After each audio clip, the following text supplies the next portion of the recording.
Rain hammered against the penthouse windows as she pressed her pen to the document that would sever her from Kang Jun-seok forever.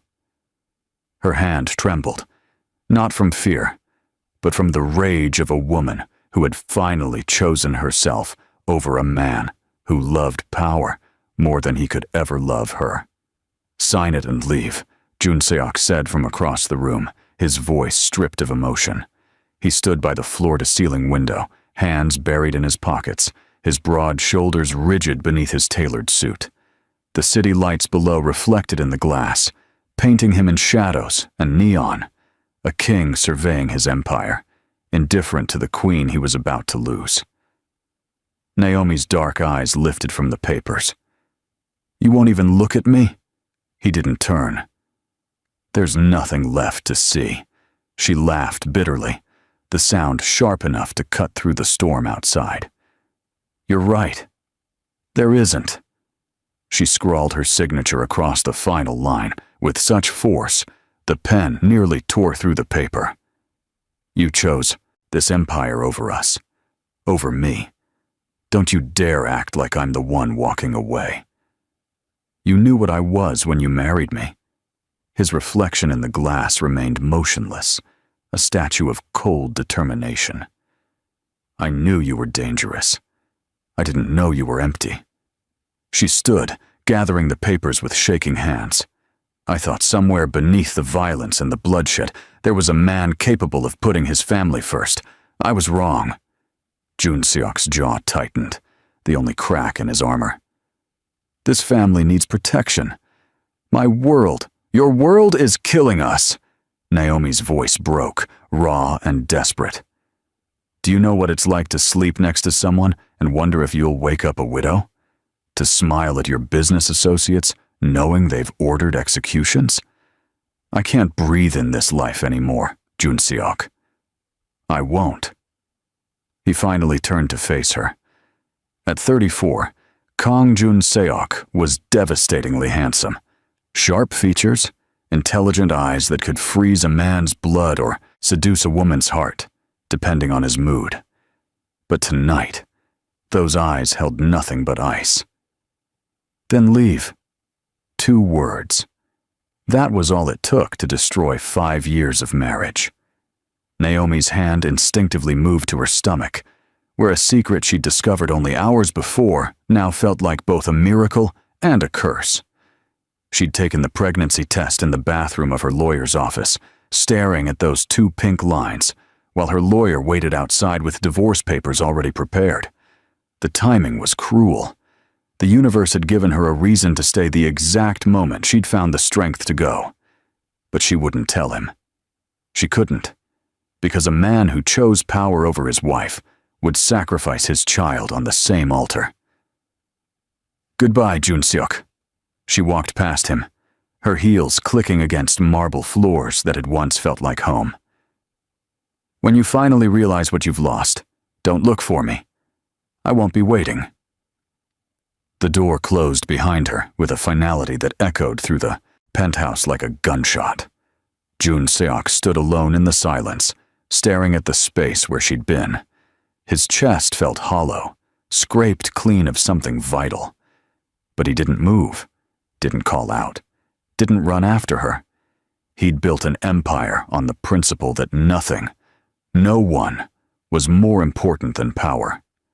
Showing weakness now would unravel everything he'd fought for. So he let her go. He didn't know that in letting her go, he was losing more than a wife. 3 months later, Naomi stood in a small apartment in Busan, 300 kilometers from Seoul, staring at her growing reflection in the mirror. Her hand curved over the slight swell of her belly, and for the first time since leaving, she allowed herself to cry. Not from sadness, from relief. She'd escaped. She'd survived.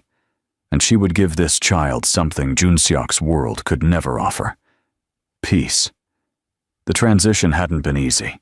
Naomi had liquidated her personal assets quietly, taking only what was hers before the marriage, refusing to touch Jun-seok's money, despite her lawyer's insistence that she was entitled to far more. She didn't want his fortune. She wanted her freedom. Busan offered anonymity. The coastal city was large enough to disappear into, but far enough from Seoul's underworld politics that she could breathe without looking over her shoulder. She found work translating documents for international businesses, her fluency in English, Korean, and French suddenly becoming her lifeline, instead of just a sophisticated skill she'd cultivated as a Mafia wife. Her neighbors knew her as Naomi Carter, a divorced woman starting over. They didn't need to know the rest. At night, alone in her modest apartment with its view of the harbor, instead of a sprawling penthouse overlooking Seoul's glittering skyline, she'd rest her hand on her stomach and whisper promises to the life growing inside her. "You'll know kindness," she murmured. "You'll understand that strength isn't about fear or control. You'll never have to choose between love and survival." The pregnancy progressed in quiet solitude. She attended prenatal appointments under her legal name, avoided social media entirely, and built a life so ordinary it felt revolutionary. No bodyguards, no whispered conversations about territory disputes, no waking up to find blood on her husband's shirt and questions she wasn't allowed to ask, dying on her lips. When her son was born on a humid August morning, Naomi held him and felt her heart reorganize itself entirely. He was beautiful, perfect. Dark curls, golden brown skin, and eyes that would eventually settle into a striking resemblance to his father's, though she didn't let herself dwell on that yet. She named him Elijah, a name with no connection to Korea or to the world she'd fled. A fresh start, written in syllables that tasted like hope. "You're mine," she whispered against his tiny forehead. "Only mine. And I will protect you from everything, even the truth." Years passed like water slipping through fingers, inevitable, unstoppable, transforming everything it touched. Elijah grew into a thoughtful, intelligent boy who loved books more than toys and asked questions that made Naomi's chest ache with their perceptiveness. "Why don't I have a daddy?" he asked when he was 4, sitting at their small kitchen table with crayons scattered around him. Naomi paused in chopping vegetables, her knife hovering above the cutting board. "You do have a father, sweetheart. He just lives far away." "Does he know about me?" The question landed like a blade between her ribs. "No, baby. He doesn't." "Why not?" She knelt beside his chair, taking his small hands in hers. "Because sometimes grown-ups make choices to keep the people they love safe, and my choice was to keep you safe." Elijah studied her with eyes too old for his age, then nodded slowly. "Okay, Mama." He didn't ask again for a long time. By the time Elijah turned 6, Naomi had built a stable, quiet life. She'd advanced in her career, now managing a small translation firm. She had friends, carefully chosen, kept at a comfortable distance from the truth. She'd even gone on a few dates, though none of them went anywhere. Her heart was still too scarred, too suspicious of any man who showed interest. She told herself she was happy. Most days she believed it. But Seoul had not forgotten her. Kang Jun-seok's empire had expanded aggressively in the years since Naomi left. He'd consolidated power with ruthless efficiency, crushing rivals and absorbing their territories until his influence stretched beyond Seoul into every major city in South Korea. He was untouchable now, feared, respected, and utterly alone. He hadn't remarried, hadn't taken a serious lover. His subordinates whispered that he'd become crueler after the divorce, less forgiving, more willing to use violence as a first resort rather than a last one. Anyone who mentioned Naomi Carter's name in his presence found themselves reassigned or worse. The penthouse where they'd lived together remained unchanged, a mausoleum to a marriage he refused to acknowledge he mourned. His closest advisor, Min Jun, had worked for Jun-seok for 15 years, and had never seen his boss show genuine emotion until the day a business deal forced them to travel to Busan. "The meeting is at 3, Min-jun said, reviewing documents in the back of the town car as they drove through Busan's coastal streets.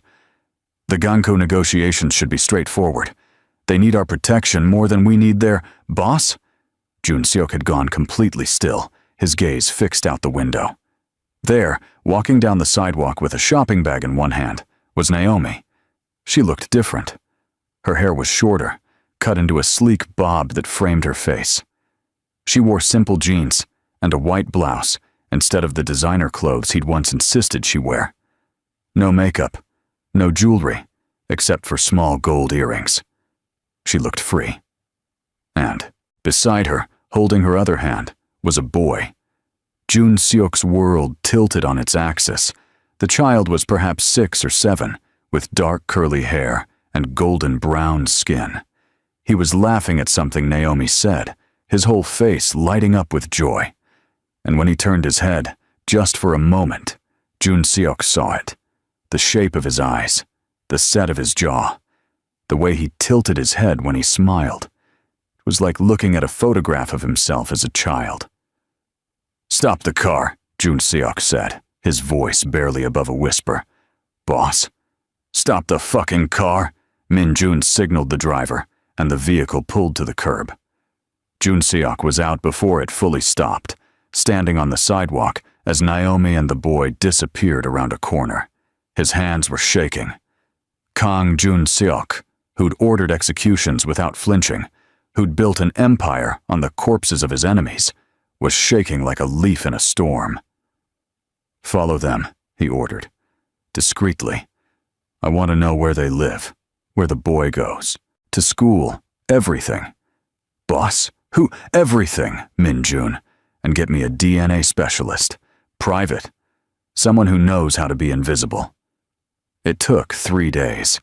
3 days of surveillance photos showing Naomi taking the boy to school, to the park, to a small library where they spent Saturday afternoons. 3 days of Jun-seok memorizing every detail of a child who couldn't possibly be his, but looked exactly like him. 3 days for a discreet operative to retrieve a discarded juice box from the school's trash and run a DNA comparison against Jun-seok's own genetic profile. When Min-jun delivered the results, his face was pale. "Boss, the boy is yours. 99.9% certainty."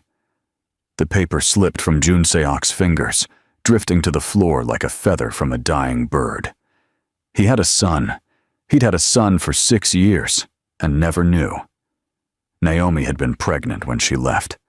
She'd carried his child, given birth alone, raised him in secret, and never once reached out, never asked for money, never demanded his involvement, never used the child as leverage or a weapon. She'd simply erased him from their lives completely. The betrayal should have made him angry. Instead, it broke something fundamental inside his chest that he hadn't known could still break. That night, Kang Jun-seok did something he hadn't done since he was a child. He got drunk. Alone in his hotel room, he drank expensive whiskey straight from the bottle and stared at surveillance photos of a boy whose smile could have been his own. "I have a son," he whispered to the empty room. "I have a son, and she never told me." The anguish in his voice would have shocked anyone who knew him, but there was no one there to hear it except the ghosts of choices he couldn't unmake. By morning, the anguish had crystallized into resolution. He would confront her, demand answers, claim his place in his son's life, whether she wanted him there or not. But first, he needed to understand why. Naomi was at the park with Elijah when she felt it. That prickling awareness that used to warn her when something in Jun-seok's world was about to turn violent. She'd learned to trust that instinct during their marriage. It had saved her more than once. She glanced around casually, scanning the playground where Elijah was climbing on monkey bars with other children. Nothing seemed out of place, just parents and nannies watching kids, joggers on the path, an old man feeding pigeons. but the feeling persisted. "Eli, baby, time to go," she called out, keeping her voice light. 5 more minutes. Now, please." Something in her tone made him obey immediately. He climbed down and ran to her, taking her outstretched hand without argument. They were halfway to the parking lot when she heard the voice that still haunted her dreams. "Naomi." She froze. Every muscle in her body locked up simultaneously. Elijah looked up at her. "Mama?" She forced herself to turn. Jun Seok stood 10 feet away, dressed, in a dark suit that probably cost more than her monthly rent. He looked older, lines around his eyes that hadn't been there before, silver threading through his black hair at the temples. But his eyes were the same, intelligent, intense, and currently fixed on the child at her side, with an expression she couldn't read. "We need to talk," he said quietly. Her hand tightened on Elijah's. "There's nothing to talk about." "I think we both know that's not true." His gaze dropped to Elijah, and something shifted in his expression. Wonder, pain, longing, all flickering across his features too fast to catalog. "Hello." Elijah, with the fearless curiosity of childhood, studied him seriously. "Hello. Do you know my mom?" "I did. A long time ago." "Elijah, go wait by the car," Naomi said, her voice shaking despite her attempt at calm. "But now, please." He must have heard the fear beneath her words because he obeyed, casting one last curious glance at Jun Seok before jogging toward the parking lot. The moment he was out of earshot, Naomi turned on Jun Seok with quiet fury. "How did you find us?" "Does it matter?" "Yes, it fucking matters. I left. I disappeared. I built a life far away from you and your world, and you had no right. He's my son." 3 words. They fell between them like stones into still water, sending ripples through everything. Naomi's expression hardened. "No, he's my son. I had DNA tests run. I know the truth, Naomi. The question is why you never told me." She laughed, harsh and brittle. "Why I never told you? Are you seriously asking me that?" "You were pregnant when you left." "Yes. I found out the same day I signed the divorce papers, the same day you chose your empire over our marriage." "Over me." She stepped closer, her voice dropping to a fierce whisper. "You want to know why I didn't tell you? Because I looked at the man you'd become and knew that bringing a child into your world would be the cruelest thing I could do. You would have used him, shaped him into a weapon, a heir to bloodshed. You would have taught him that power matters more than people, and violence solves everything.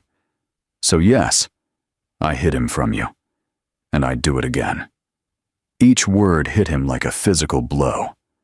Jun Seok's carefully constructed composure cracked, revealing the devastation beneath. "You don't know that. You don't know what kind of father I would have been." "Yes, I do. Because I knew what kind of husband you were." Tears burned in her eyes, but she refused to let them fall. "You let me walk away, Jun Seok. You watched me leave and didn't fight for me. Why would I trust you to fight for him?" "Because he's different. He's a child who deserves better than a father who operates in shadows and solves problems with violence. He deserves normal, safe, and I will not let you take that from him." Jun Seok was quiet for a long moment. When he spoke again, his voice was raw. "I know I failed you. I know I chose wrong. But don't I deserve a chance to know my own son?" "Deserve?" Naomi shook her head slowly. "This isn't about what you deserve. It's about what's best for Elijah. And having you in his life, having him connected to your world, that's not best. That's dangerous. I can protect him. I can protect both of you. We don't need your protection. We need you to leave us alone." "I can't do that. Not now that I know." The helplessness in his voice almost broke her resolve. Almost. But Naomi had spent 6 years building walls around her heart, and she wouldn't let him demolish them in a single conversation. Then we have nothing more to say to each other. She turned to walk away. Naomi, please. She stopped, but didn't turn around. Please what? Please forgive you. Please let you play father when it's convenient. Please risk my son's safety and happiness so you can ease your guilt. She looked back at him over her shoulder. I loved you once, enough to marry you despite the danger, enough to try making it work in your terrible world. But I love my son more than I ever loved you, and I will do whatever it takes to keep him safe, even from his own father. She walked away, leaving Jun Seok standing alone in a park full of playing children, watching a life he'd never known existed disappear into the parking lot. For the second time in 6 years, he let her go. But this time, he knew with absolute certainty that he couldn't let her stay gone. That night, alone in her apartment after putting Elijah to bed, Naomi called the one person who'd stood by her through everything, her best friend, Maya. He found us, she said without preamble when Maya answered. Who? Oh God. Jun Seok? He knows about Elijah. He had DNA tests done. He knows everything. Shit. What did he say? What did you say? Are you okay? Naomi sank onto her couch, exhaustion suddenly overwhelming her. I told him to stay away. But Maya, you should have seen his face when he looked at Eli. He looked broken. Good, he deserves to be broken after what he put you through. I know. But what? But what if I'm wrong? What if Elijah deserves to know his father, and I'm keeping them apart because I'm scared? Maya was quiet for a moment. Naomi, you're the strongest person I know. You left an empire, rebuilt your entire life, and raised a beautiful, brilliant child alone. Whatever decision you make, it won't be because you're scared. It'll be because you know what's right for Elijah. Trust that. After they hung up, Naomi sat in the dark, listening to the quiet sounds of her son sleeping in the next room. She'd thought the hard part was over when she left Seoul. She'd thought the hardest choice she'd ever make was walking away from the man she loved to save herself. She'd been wrong. The hardest choice was deciding whether to let him back in. Over the following weeks, Jun Seok didn't approach her again directly, but his presence was everywhere. A black car began following Elijah's school bus, at a careful distance, close enough to intervene if danger arose, far enough to seem coincidental. Security cameras appeared in her apartment building's hallways overnight, their lenses pointed at her door. Her route to work was suddenly free of traffic delays, as if someone was clearing the way ahead of her. He was protecting them, invisibly, obsessively, without asking for permission or acknowledgement. It should have made her angry. Instead, it made her sad. This was Jun Seok's language of love: control, protection, the wielding of power for someone else's benefit. He'd never learned to express affection any other way, and maybe that was what had doomed their marriage from the start. "Mama, that black car is following us again," Elijah said one afternoon, pointing out the car window. Naomi glanced in the rearview mirror. Sure enough, the same sedan that had been tailing them for a week. "I know, baby." "Is it a bad guy?" Her hands tightened on the steering wheel. "No, it's someone trying to keep us safe." Like a superhero? The innocent question made her chest ache. Something like that. Can I meet him? Maybe someday. But someday came faster than she anticipated. 2 months after their confrontation at the park, Naomi's carefully constructed safety collapsed in a single afternoon. She was walking Elijah home from his taekwondo class when the van pulled up beside them. 3 men got out, moving with the practiced efficiency of professionals. "Mrs. Kang," one of them said, using the name she'd abandoned years ago. "You're coming with us." Naomi pushed Elijah behind her, her heart hammering against her ribs. I don't know who you are, but your husband's enemies know about the boy." The man's expression was almost apologetic. "We're here to protect you." "Junseok sent you." "Yes, and it's a good thing he did, because the men planning to take you aren't nearly as polite."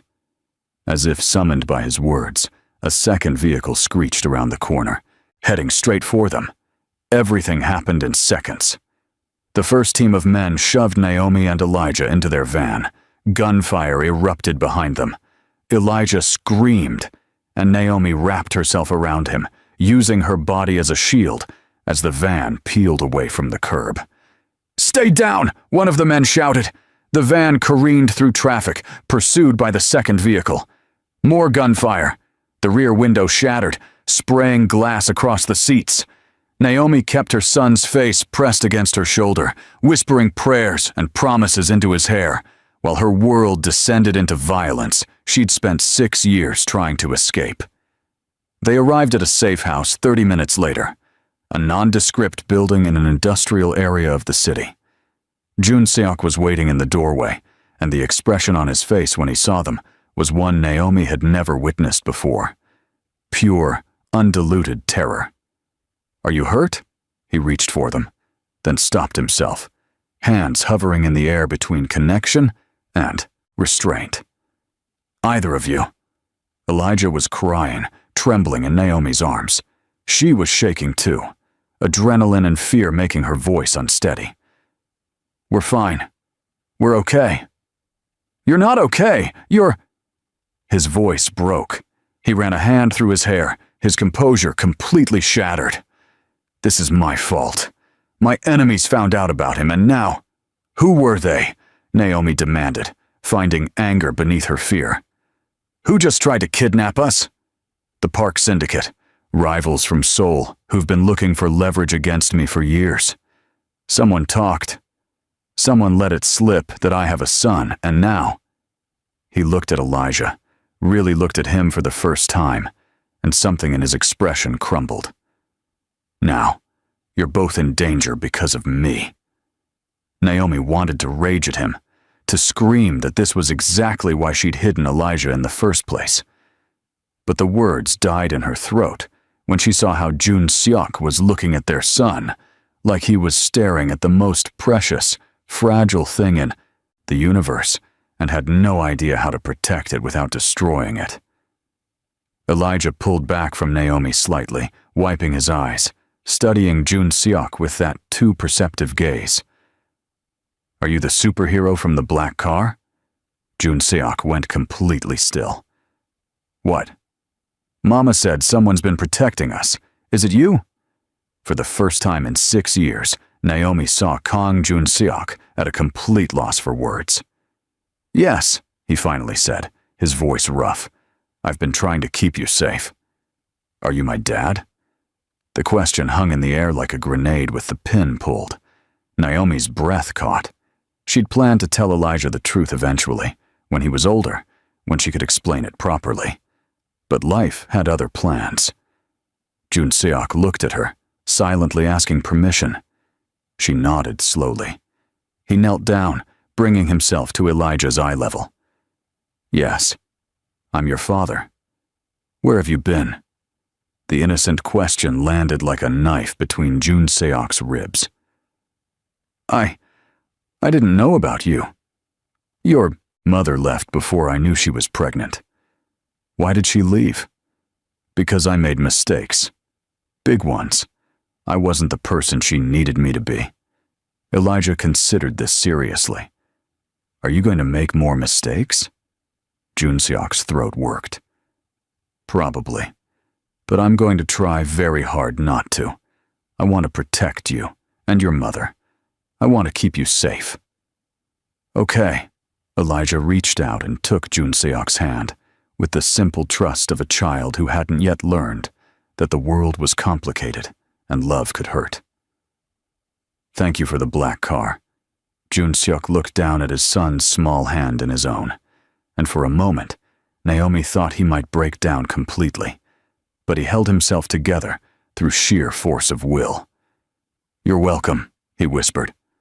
Over the next week, They stayed in the safe house, while Jun Seok's organization worked to neutralize the Park Syndicate's threat.